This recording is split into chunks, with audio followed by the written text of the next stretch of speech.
alim. Jadi dia itu memang berbobot dari Hadramut. Datang ke Indonesia. Lah datang di Indonesia itu orang kalau alim namanya berisi. Dia itu ingin bicara di lapangan lah. Begitu.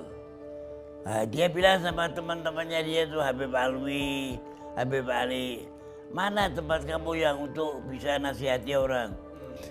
Sayyidil Jad Al-Habib Muhsin bin Abdullah bin Muhsin bin Alwi bin Saggaf As-Saggaf adalah seorang pencinta ilmu, seorang alamah yang faqih, seorang murabbi, pendidik yang mengedepankan keikhlasan, selalu mengedepankan keikhlasan, seorang da'i ilallah yang menjunjung tinggi nilai kebenaran dibanding apapun, seorang penyair perindu kehidupan para salaf dan Nabi Muhammad SAW, dan beliau seorang sufi, seorang yang hampir pada setiap hembus nafasnya selalu mencoba meraih zuhud, mengosongkan dadanya dari kecintaan dunia dan wara, kehati-hatian dalam berhubungan kepada Allah Sang Pencipta dan kepada ciptaannya. Itulah Habib Muhsin bin Abdullah As-Saggaf.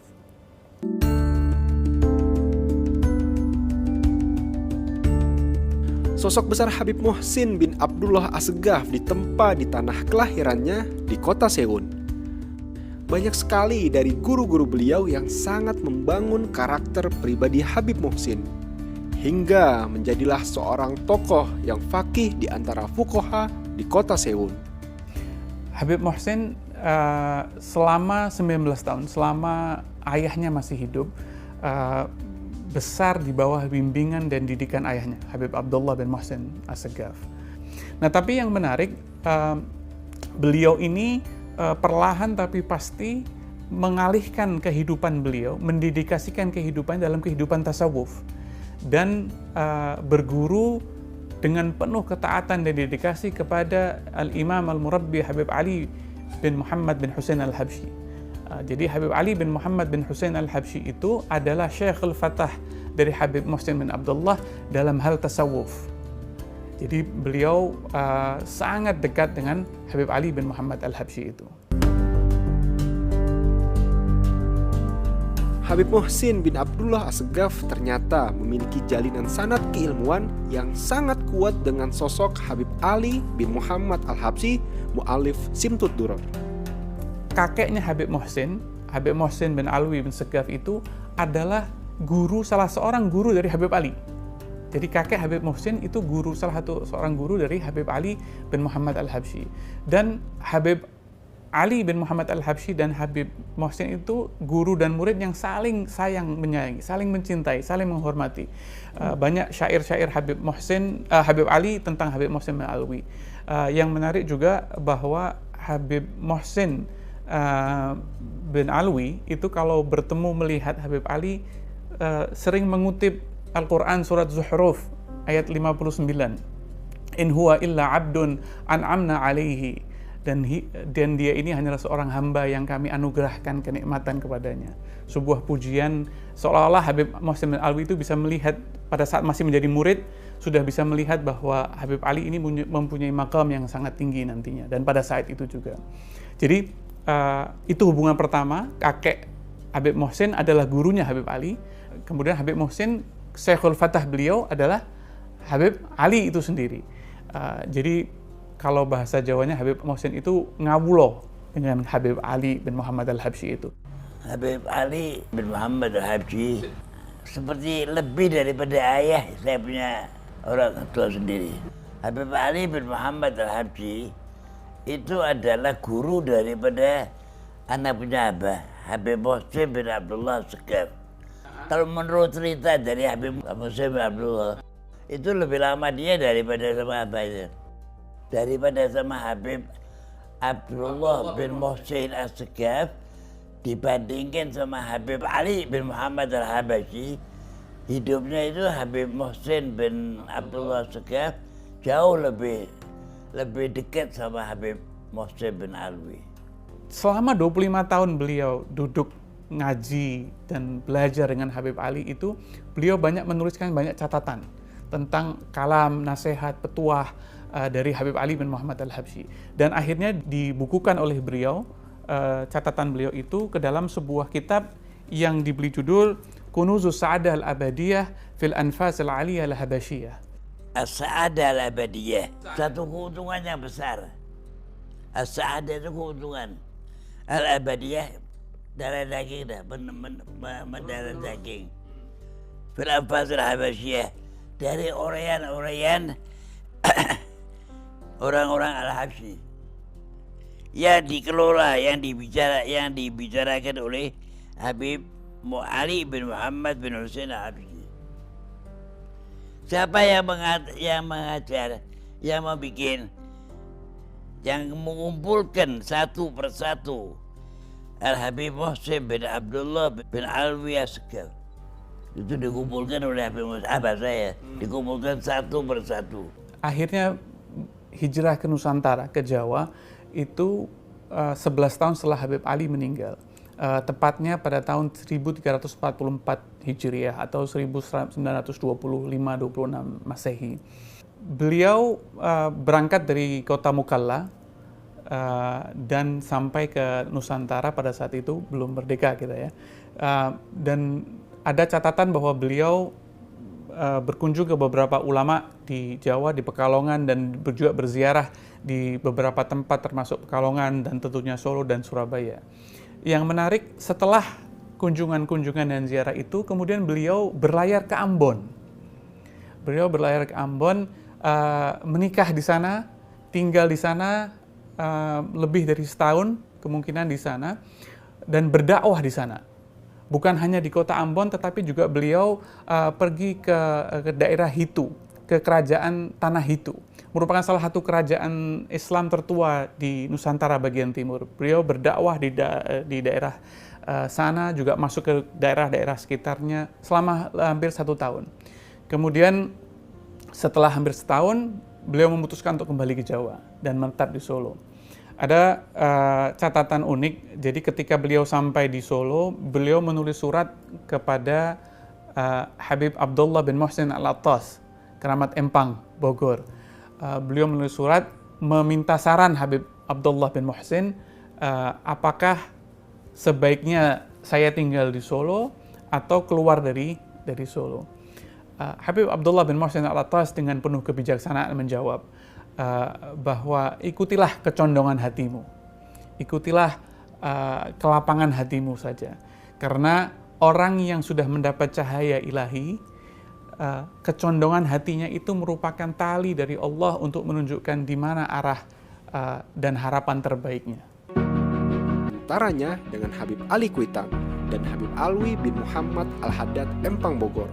Kita juga banyak belajar dari manuskrip surat menyurat beliau dengan para habaib, para ulama pada masanya, juga syair-syair yang ditulis oleh beliau.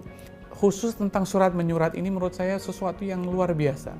Surat menyurat ini sesuatu karya seni yang mungkin sudah jarang ada sekarang. Selalu diawali dengan hamdalah yang penuh kemuliaan tauhid dan salawat yang penuh dengan kerinduan kepada Nabi Muhammad SAW.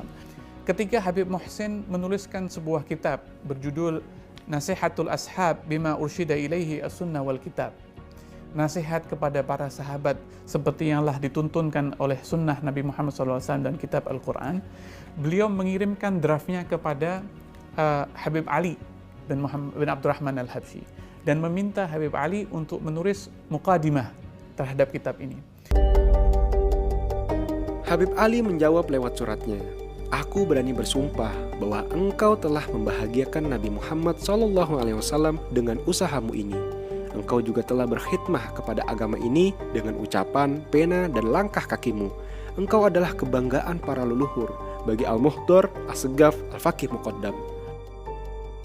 Kemudian di bagian lain, beliau meneruskan, "Engkau meminta kepadaku yang lemah dan tidak berdaya ini untuk menuliskan sesuatu pada kitabmu.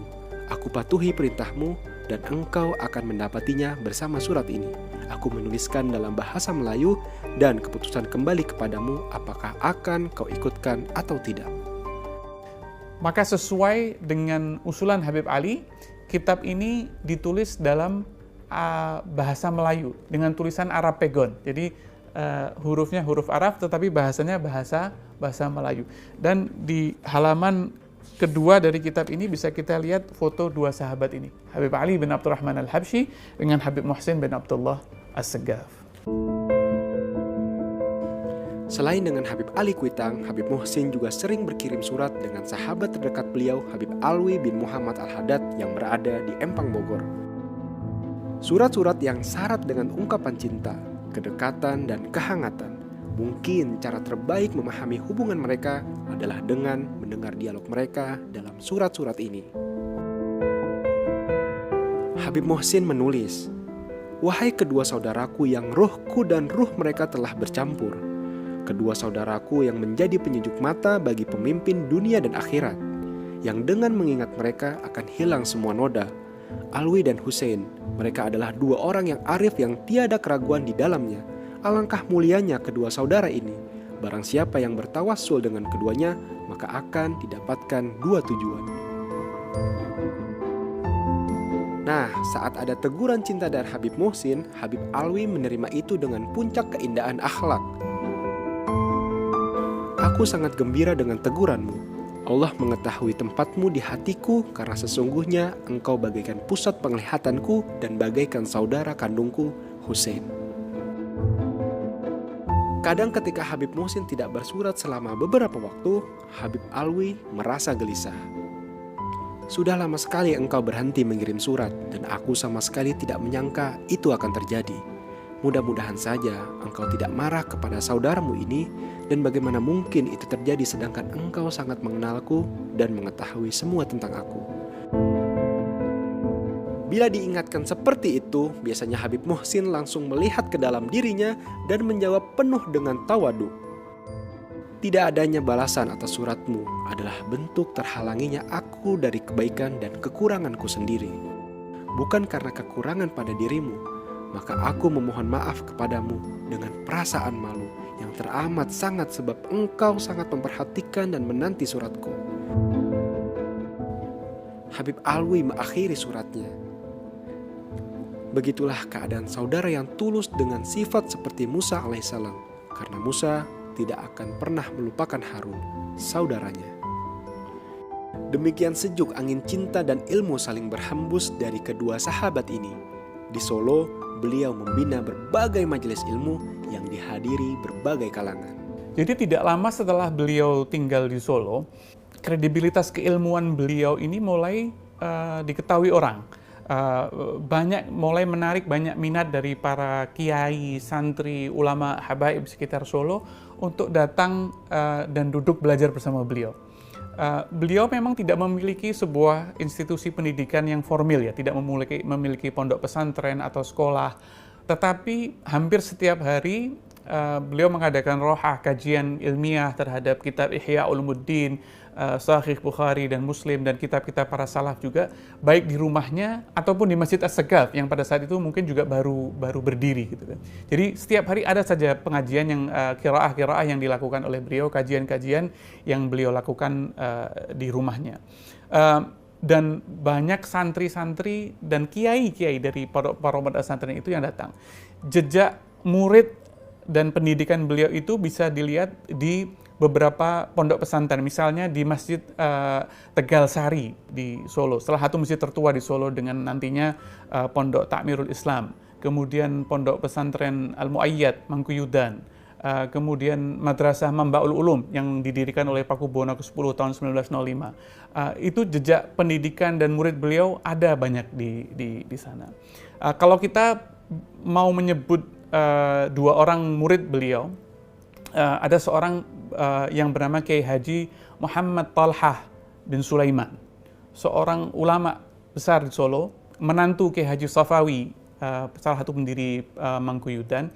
Itu seorang ulama yang sangat produktif, banyak mengarang kitab-kitab agama Islam dan juga sebuah kitab tafsir yang lengkap dari Al-Fatihah sampai surat An-Nas dalam bahasa Arab, diberi judul oleh beliau Jami' al-Bayan min Khulasit Suwar Al-Quran. Kumpulan penjelasan dan intisari surat-surat dari surah-surah Al-Quran. Di belakang kitab itu ada semacam biografi kecil tentang Kiai Haji Muhammad Thalha itu. Beliau di situ disebutkan bahwa beliau pernah duduk mengaji dengan Habib Muhsin bin Abdullah dan melakukan khataman bil ghaib dengan Habib Muhsin bin Abdullah dan juga belajar hadis-hadis musalsal dari Habib Muhsin bin Abdullah. Ulama lain adalah Mbah Kiai Idris Kacangan, seorang mursyid Tariqah Sadiliyah yang muridnya puluhan ribu. Itu juga banyak duduk belajar ngaji dengan Habib Muhsin bin Abdullah, membaca kitab Sahih Bukhari dengan beliau. Jadi banyak kiai-kiai di situ. Bukan hanya kiai, juga saudagar-saudagar santri. Jadi saudagar-saudagar batik di kampung Pasar Kliwon dan Lawean yang juga memang pernah nyantri di pondok-pondok pesantren bahkan di Haramain yang tertarik untuk duduk bersama Habib Muhsin bin Abdullah Assegaf. Nah, salah satu yang kemudian menjadi sahabat beliau juga adalah seorang saudagar batik dari Solo di kampung Pasar Kliwon yang bernama Haji Sulaiman bin Zakaria. Haji Sulaiman bin Zakaria itu tinggal di kampung Pasar Kliwon dan beliau salah satu murid dan sangat dekat hubungannya dengan Habib Muhsin. Hampir setiap hari beliau datang mengaji dengan Habib Muhsin bin Abdullah Assegaf. Wah, Haji Sulaiman sama abah saya itu kayak saudara. Kalau dia tidak ada di rumah ya teman Haji Sulaiman. Sudah itu tidak ada manusia dua kecuali Habib Muhsin sama Haji Sulaiman sama Habib Muhsin.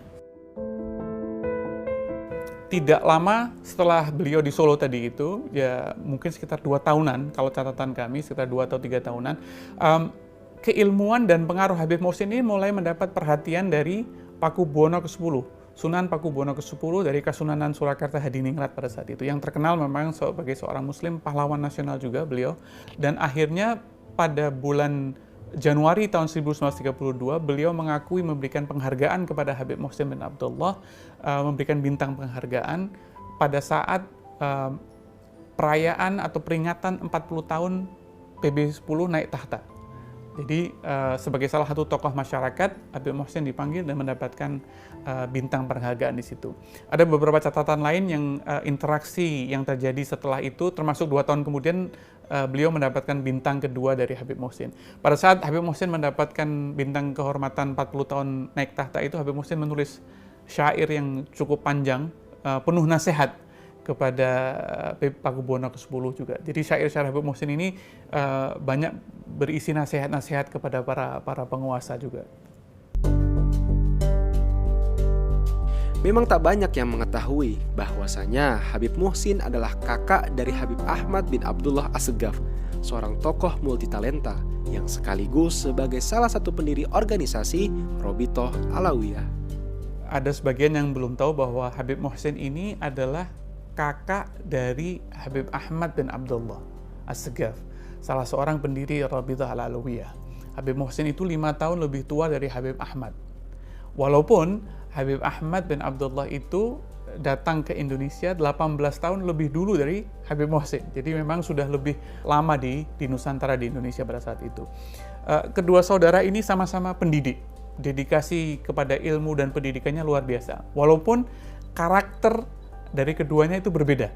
Jadi Habib Muhsin itu dengan kehati-hatiannya, seorang tradisionalis sejati.